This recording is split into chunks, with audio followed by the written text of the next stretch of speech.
पितृदोष है, ये आपको कैसे मालूम पड़ेगा?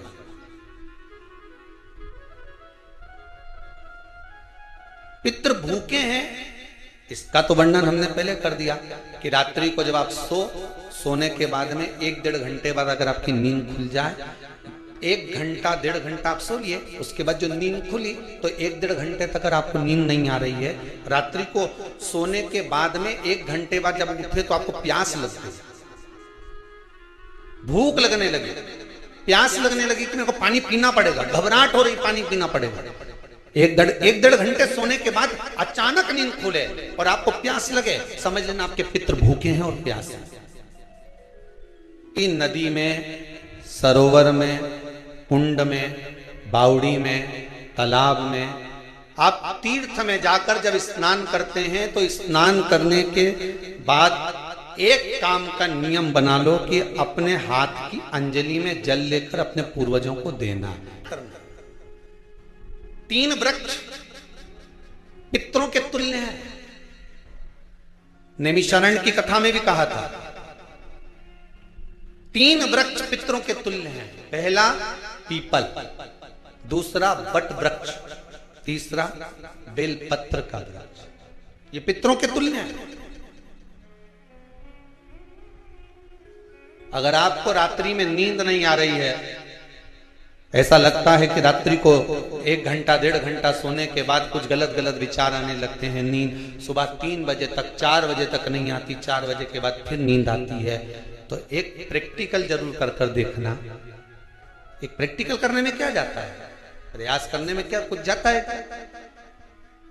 प्रैक्टिकल कर देखना कि कहीं सियोर वाला महाराज झूठ तो नहीं बोल रहा, तो प्रैक्टिकल करने में कुछ नहीं जाता। 1 लोटा पानी लो, उसमें थोड़ा सा कच्चा दूध डाल लीजिए, श्राद्ध पक्ष चल रहा है, बेलपत्री का पेड़ या पीपल का पेड़ या बट का पेड़, इन पेड़ के नीचे ले जाकर उस दूध को दोपहर में सुबह 10 बजे से लेकर 12 बजे के बीच में ले जाकर चढ़ा दीजिए।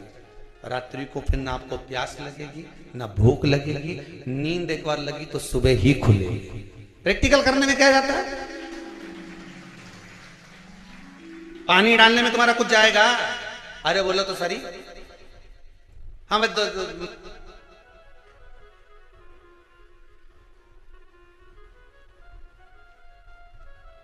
3 वृक्ष पितरों के तुल्य हैं।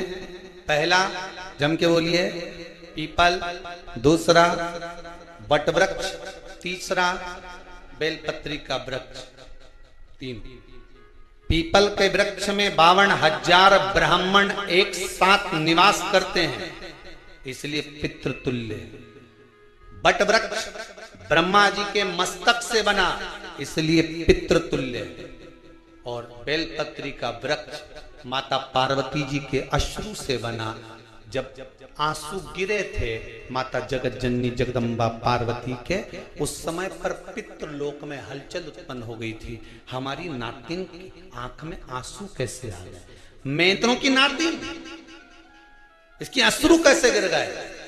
पार्वती जी ने कहा ये आंसू नहीं, मेरा पुण्य भाग प्रकट करती हूं बेलपत्री के रूप में। तो पितरों ने वर दिया था कि ये बेलपत्री का वृक्ष हमारा आशीर्वाद है, इसके नीचे अगर कोई दीप लगाता है, शिव को स्पर्श कर चढ़ाता है, उसके पितरों की शांति होगी। हम स्वयं उनको आशीर्वाद देने के लिए पधारेंगे। बेलपत्र का तो अगर भूख लग रही है, प्यास लग रही है तो पितृदोष। दूसरा पितृदोष का लक्षण बताया, घर में कोई शुभ कार्य ना हो, वंश की वृद्धि ना हो।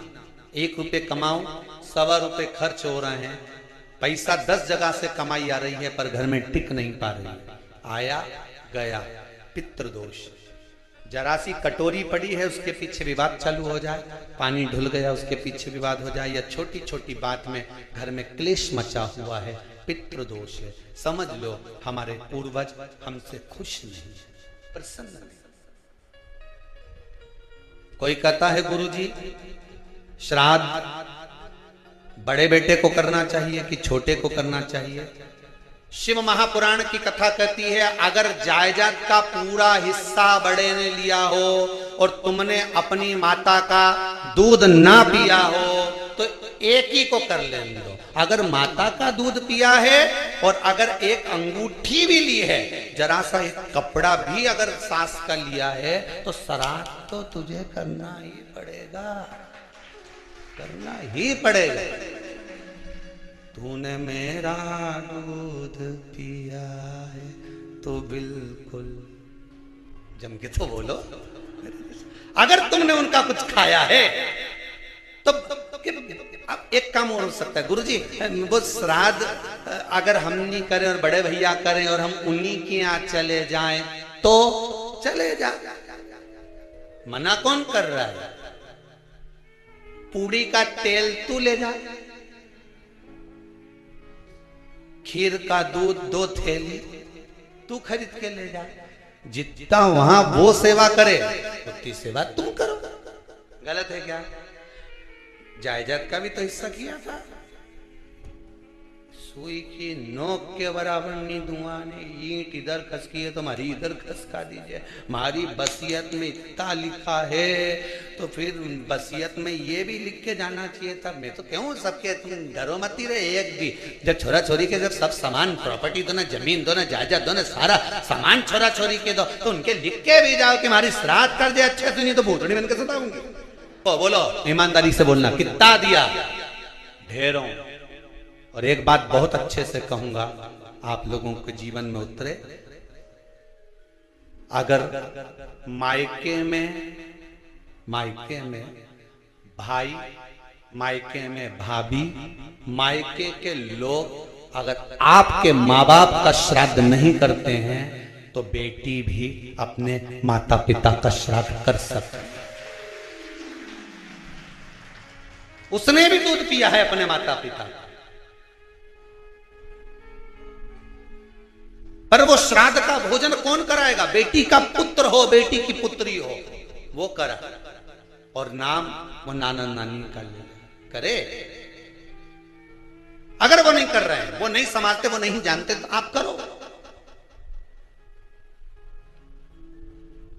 तो करे। 2 भाग होते हैं। जब एक रोटी गाय के मुख में दी जाती है, गाय के मुख में जब हम रोटी देते हैं, एक रोटी जब देते हैं, या तो गाय के मुख में 16 श्राद्ध में जब रोटी देते हैं तो रोटी को बीच में से तोड़कर, रोटी का जो भाग होता है उसको, मतलब ऊपर से फुल्का का परत नहीं निकालना है। रोटी जो सीधी सीधी है ना, जैसे ये रोटी है तो इसको बीच में से तोड़ लिया, 2 भाग विभाजित कर लिया, नीचे वाले भाग में भी थोड़ा सा गुड़ शक्कर रख लिया, ऊपर वाले भाग में भी गुड़ शक्कर रख लिया, एक के ऊपर एक रोटी को रख लिया, वो गाय को दी। तो अपन श्राद्ध पक्ष में 2 पूड़ी का प्रमाण है कि गाय को 2 रोटी दी जाती है, कुत्ता को 2 रोटी दी जाती है। 2 पूड़ी रख के देते भी देते, आप लोग तो देते होगे। 2 पूड़ी के ऊपर पूड़ी रखकर, थोड़ा सा मीठा रखकर, नमकीन रखकर, कुत्ते को भी देते, 2 पूड़ी तोड़कर कागा को भी देते। 2 पूड़ी का प्रमाण कहां से आया?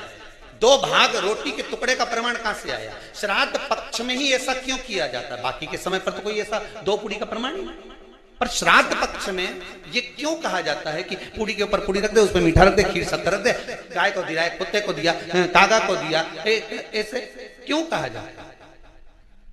उसका कारण क्या होता है? उसका केवल एक कारण है, जो नारी ने भोजन का निर्माण करा है, जो घर की बहू भोजन बनाई है, जो घर की बेटी ने भोजन बनाया है, घर की माता ने भोजन बनाया।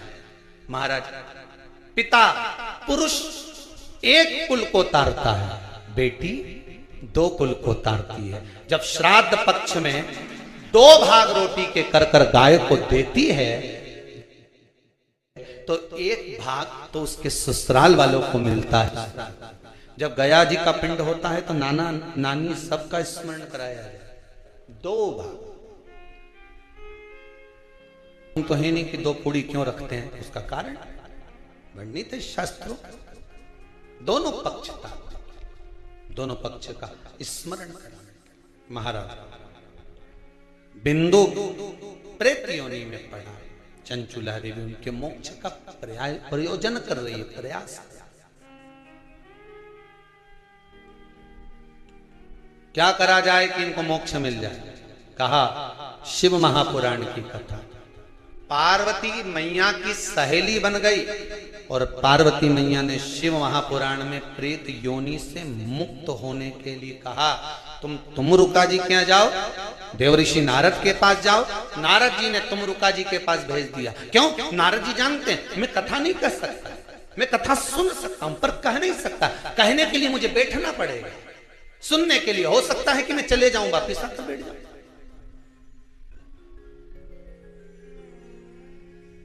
तुमरुका जी से कहा कथा कह दोगे? हाँ, कहने में क्या दिक्कत है? मेरे पति को प्रेत योनि से मुक्त करना है। तुमरुका जी बोलते हैं केवल तुम्हारा पति प्रेत योनि से मुक्त नहीं होगा। तुमरुका जी ने शिव महापुराण में कहा, सुनो चंचुला देवी, केवल एक व्यक्ति शिव पुराण से नहीं तरता, इस बिंदुक जैसे ना जाने कितने प्रेत इस वायुमंडल में घूम रहे होंगे, ना जाने कितने पितर, ना जाने कितने आहूत, ना जाने कितने वासुक इस वायुमंडल में घूम रहे होंगे। तुम्हारा पति तुमको दिखा नहीं, तुम्हारा बिंदुक तुम्हें कभी नजर आया नहीं, फिर कारण क्या था? बस मन में शांति नहीं है। घर में सारा सुख है पर हृदय में शांति नहीं, समझ लो पितृदोष है। हृदय शांति, हृदय केवल एक अकेला बिंदुक शिव महापुराण की कथा सुनकर नहीं तरेगा। तुमरुका जी कहते हैं जिस समय पर मैं शिव महापुराण की कथा कहूंगा, सुनो चंचुला देवी, इस संसार के इस भूमंडल पर मृत्यु लोक में जितने भी जीव इस संसार सागर में भटक रहे होंगे, शिव महापुराण की कथा सुनकर वो भी तर जाएंगे। ये अकेली बिंदु को तारने वाली नहीं है। इस मृत्यु लोक में जो विराजमान, आज भी नियम है महाराज, श्राद्ध का भोजन टेबल पर नहीं कराया जाता, श्राद्ध का भोजन ब्राह्मण को कुर्सी पर बिठाकर नहीं कराया जाता, श्राद्ध का भोजन किसी का भोजन आज भी प्रमाण है कि ब्राह्मण के लिए भूमि पर आसन लगना चाहिए और जमीन पर बैठकर कराना चाहिए। तब क्यों? क्योंकि इस भूमि पर बैठकर जब भोजन कराएंगे, इसी भूमि से ना जाने कितने पितर गए, कितने तर्पण हुए, कितनी तिलांजलि हुई, इसी भूमि से, इस रज से, इस कण से ना जाने कितने जीव चल गए। अब लकड़ी पर या टेबल पर या कुर्सी पर बैठकर ब्राह्मण को भोजन कराने का प्रमाण नहीं है। अब आपका फैशन ज्यादा हो गया तो बात दूसरी है। पंडित जी ऊपर बैठ के खा लोगे क्या? पंडित जी तो बोल देंगे अच्छा है खिला दो।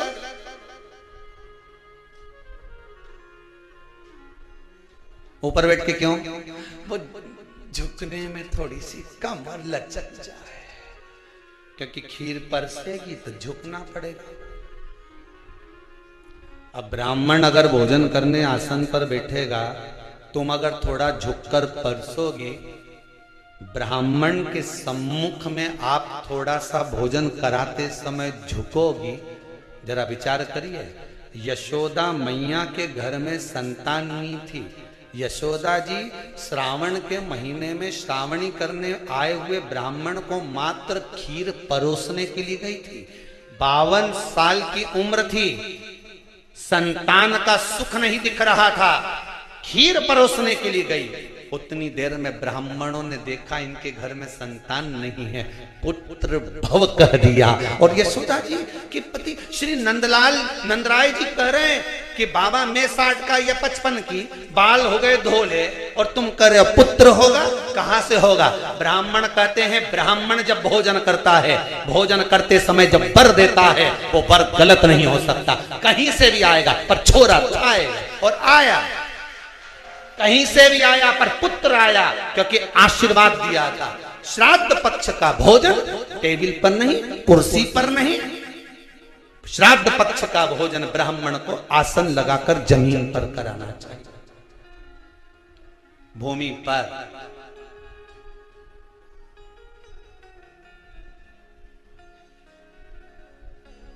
अब आजकल के ब्राह्मण भी थोड़े नीचे बोले भी तो क्या बोलना, तुम नहीं पता।